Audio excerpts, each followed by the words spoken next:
Welcome to Spicy Sunflower Tarot. This is going to be a reading for the sign of Virgo.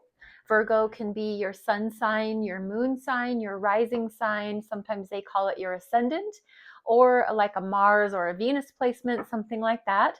Anywhere you have Virgo in your chart and you feel this reading applies to you, go ahead and take it as your reading.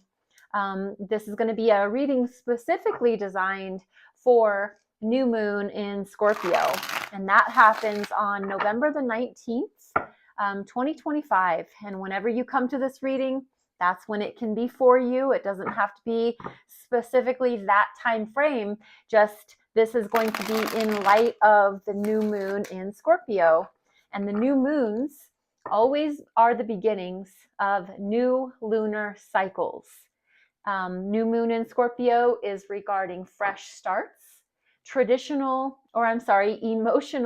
introspections, and transformation or transformational energy. So tune into your intuition as we continue the shuffle, just checking in with your highest and purest truth. What would be the best form of truth for you?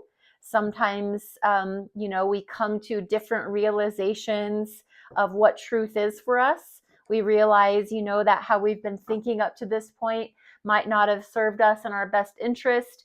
And, your new truth becomes more in line with your values and your perspectives. So Virgo, happy to have you here. Glad you're here. Gonna do a 5-card spread for this new moon in Scorpio. We only have just a few more days left in Scorpio season, and then we head into Sagittarius. So new moon in Scorpio, like I said, happens November 19th, and then November 20, 21st, that's the changeover to the next sign. So Virgo, 5 cards for you. I have some specific messages and ideas attached to each of the cards for you. So remember not to make anything fit that is not in your highest and best good. And the outcome card here. Place these face down, and that way the selenite wand is here to absorb, transmute any energies that no longer serve any of us. And so Virgo, first card out is, what rebirth would you like to see? What specific rebirth would you like to see?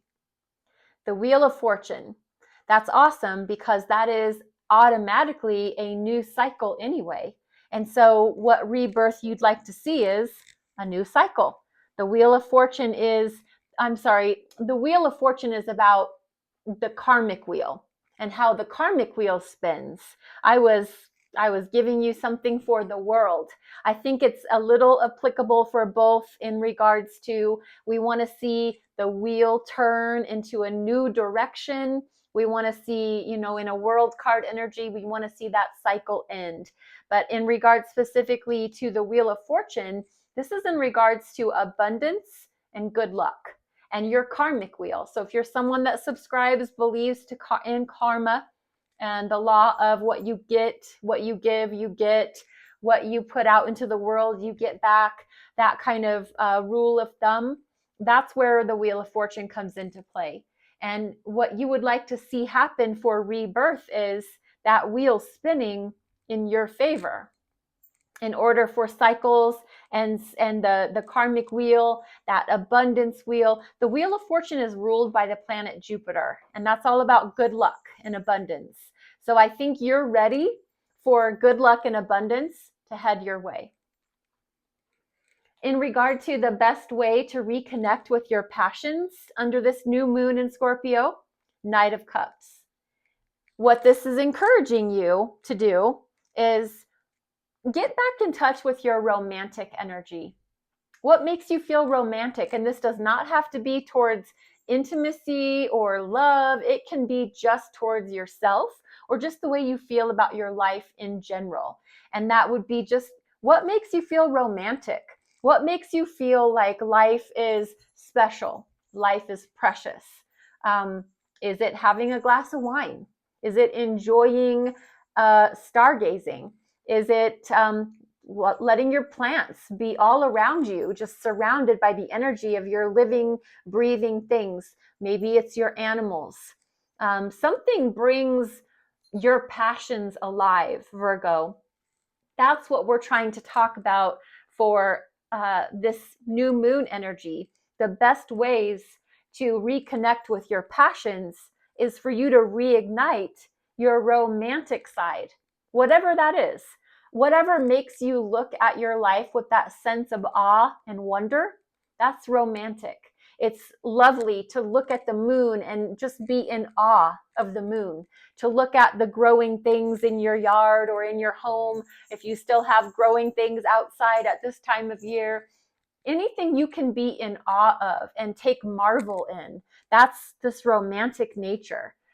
And so that's what we're encouraging you, is that's the best way to reconnect with your passions, is to be in your romantic energy right now. What ways have you been self-sabotaging, Virgo? 3 of Wands.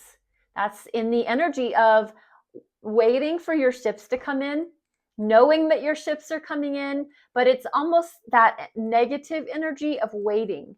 This is asking about how Virgo is self-sabotaging themselves towards their goals, their passions. 3 of Wands, like I said, there's these beautiful ships. In this image, they're sunflowers. They're coming in. They're going to provide sustenance and answer our prayers, and they're going to be what we want them to be someday, but they're not that yet. But we'll sit and wait because we know they're on their way. We know they're coming in. Ships or sunflowers or a new love partner or the best job we've ever had. We know it's on its way. It's just not here yet. And so we're going to just sit and wait. And that's never, ever a good energy to be in. We always want to be actively pursuing our goals, our dreams. How can we make our dreams and goals come to fruition rather than sitting there and waiting for it to happen? Is there something you can be actively doing that will make you feel productive, and that's going to step you out of any of this self-sabotaging energy? How can you be your own best cheerleader? We have the Tower. The Tower is shocking, surprising, unexpected. It's the Tower energy is Mars energy, and that is aligned with Scorpio or Aries. And they, this fiery energy comes out of nowhere. Didn't expect it. It shocked us. It leveled us. It's like a change of leadership at work unexpectedly. It is all of a sudden, everybody in your office no longer works in your office. You come in and everybody's shifted out somewhere else. It is coming home and finding that your basement has flooded. It's coming home and finding that somebody picked your locks and got in and took your credit card. What I'm coming around to saying is that it's shocking, it's surprising, it's unexpected. It doesn't have to be something negative. Sometimes it is, but what I'm getting at mostly is it is the energy, something that happens that we think is, like I said, unexpected or shocking, and we think it's bad. But when everything is cleared and cut and dried and all the smoke is gone from the fire, we realize that the situation is actually going to work out in our favor, because the pipes were busted in the basement anyway, and this is going to give us all new pipes. I'm not a handy person, so forgive me if I'm using analogies that don't quite fit. I'm trying to make the point. And I know that having someone break in our house and steal our credit card, that's not positive. But what I'm trying to lead to is that maybe that gives us the ability to get a really locked down, secure security system for our house. Something happens to us and we think it's terrible, but we realize it didn't happen to us, it happened for us. Hopefully that makes sense. So I apologize if I'm bad at my analogies, but my point being that you can be your own best cheerleader by looking at something that happens in your life that you think is happening to you and it's bad, and realize that there is always that silver lining in every dark cloud, always. And if we look back and we think about all the things in our lives that have happened to us, we realize that it actually happened for us.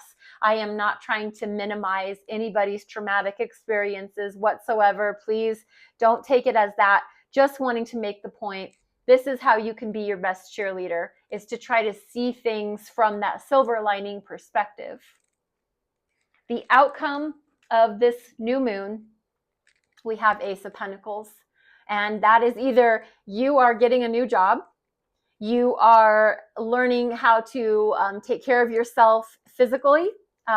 You're either investing in a new workout program, you're joining a gym, you are getting into a new health regimen, you're learning how to eat healthier, cleaner, more macros, you're starting to use mushrooms. You're doing something phenomenally physical that will improve your life.